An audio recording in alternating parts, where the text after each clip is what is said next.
que des polars. Vous avez écrit Le Dacier, qui a obtenu un prix de littérature policière. Ensuite, Vent du Centre, qui est paru il n'y a pas très longtemps. Qu'avez-vous lu pour en arriver là? Je vais vous faire une réponse atypique. Et avant, peut-être juste parce que Denis a dit quelque chose qui m'interpelle. Et quand vous lui avez demandé s'il fallait lire pour écrire, il disait qu'il ne croyait pas qu'on pouvait ne pas lire pour écrire et que ça viendrait à certains comme les oiseaux chantent. Et moi, je me souviens toujours, en pensant à ce titre, je me suis souvenu de l'expérience qu'on a fait. Alors, celle qui me reste est sur les canards.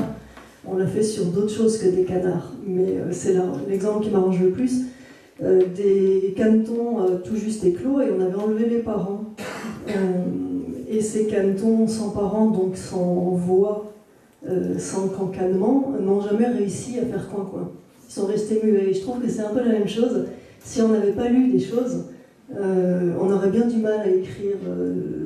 Pas parce qu'on copie, c'est vraiment ce que vous dites, mais parce qu'on l'a intériorisé, ça s'est distillé, et puis à un moment on arrive à partir de ça à le faire à sa propre sauce. Et donc quand je dis pas pour copier, ou pas pour s'inspirer directement, moi je lis pas de polar, par exemple. J'aime pas les polars, j'aime pas les thrillers, j'en lis que parce que je suis obligée. Et comment peut-on obliger quelqu'un à lire? En le faisant membre d'un jury. Voilà.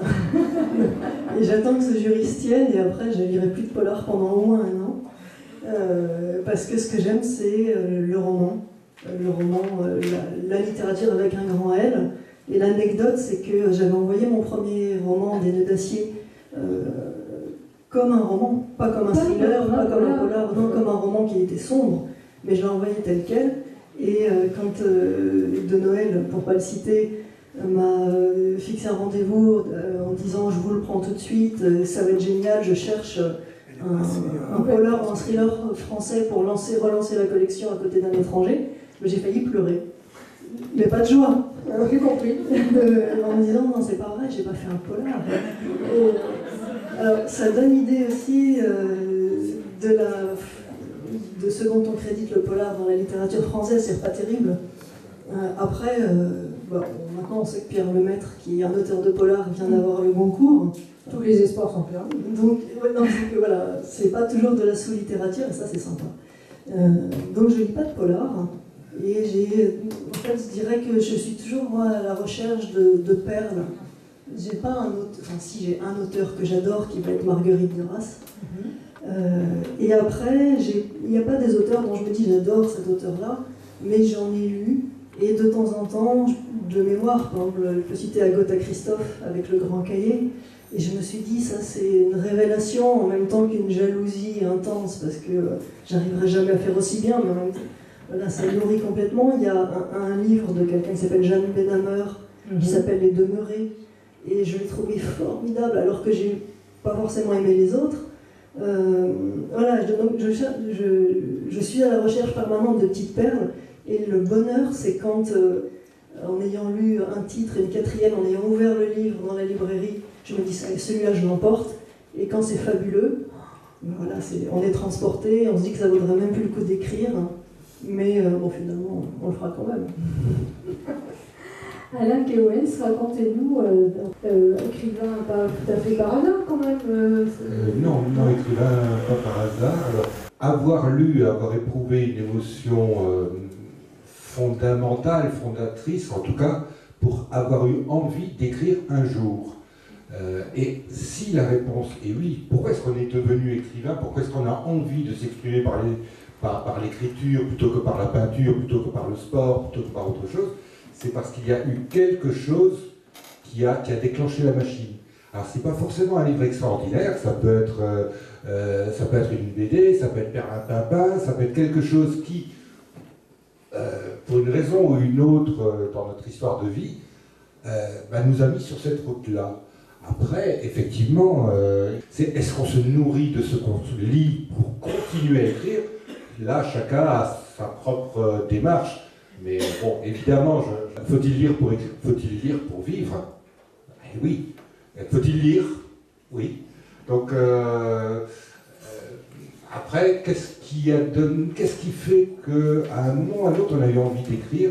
Je crois effectivement que c'est le fait d'avoir pu éprouver une émotion forte de joie, de tristesse, d'admiration devant un objet, devant des mots. Alors c'est lié aussi à l'apprentissage de l'écriture, à l'apprentissage de la lecture, pardon. Quand on commence à pouvoir lire soi-même ces histoires, alors qu'avant on nous les lisait, on nous les racontait, et une histoire qui est racontée par ses parents, par quelqu'un, c'est l'autre qui nous raconte une histoire. On n'a pas cette idée que c'est une œuvre littéraire. C'est bon, papa, ma maman, le soir, elle me raconte une histoire pour m'endormir.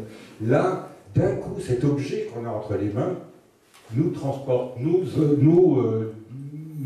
émeut, enfin, nous transporte dans l'imaginaire. Et il y a effectivement un moment où on se dit, j'ai envie de faire ça.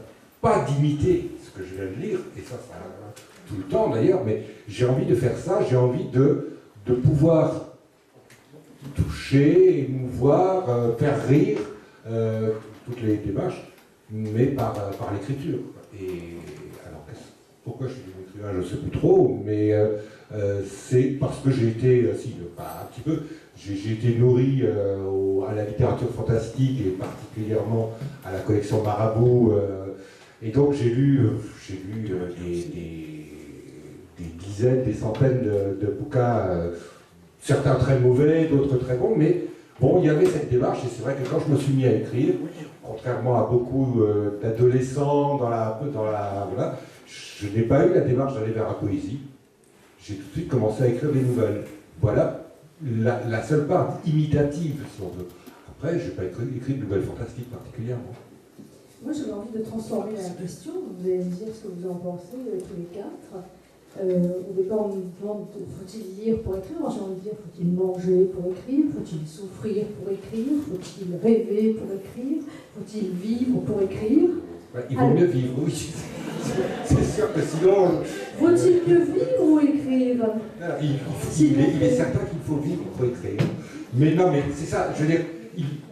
Ça a l'air d'une boutade, mais en fait, pour écrire, il faut avoir de la matière. Il faut écrire à partir de quelque chose. On peut écrire uniquement à partir de l'observation, ou écrire uniquement sur les autres. Enfin, on écrit à partir de soi.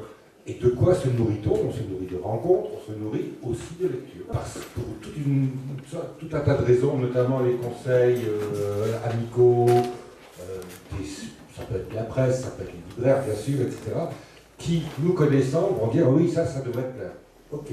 Et ça marche. Et c'est très bien, et heureusement. Et puis, il y a l'erreur, c'est le livre on avait aucune raison d'aimer. Le livre, même à la limite, qui n'était pas fait pour nous. Celui qu'on ne cherchait pas. Voilà, et puis par hasard, et on tombe dessus. Un jour, on s'est ennuyé, quand on a plus d'ennui, non pas pour écrire, mais pour lire. Il n'y a que ça, on le lit et on est durablement touché. Parce que ça sort complètement, parce qu'on est en dehors de ces schémas. Et ouais. Sinon, effectivement, en général, je fais comme tout le monde, je me fie à la fois au conseil des amis, des libraires, des bibliothécaires, etc. Et puis au quatrième, mais bon, malheureusement, oui, c'est vrai que les quatrièmes, voilà. Comme je suis éditeur aussi, j'essaye de faire attention à l'écriture des quatrièmes, mais on se pose toujours la question de comment donner une idée du livre, d'un livre qu'on a aimé, sans le trahir, sans le déflorer, etc. C'est très compliqué de créer des couvertures. Et j'ajoute en plus, bon, à titre personnel, je suis moins intéressé par l'histoire que par le style. Donc à la limite, l'intrigue, je m'en fiche un petit peu. Et donc oui, je vais prendre le livre un petit peu au milieu, lire un paragraphe ou deux. Et si le style m'intéresse, je me dis que l'histoire finira par m'intéresser aussi.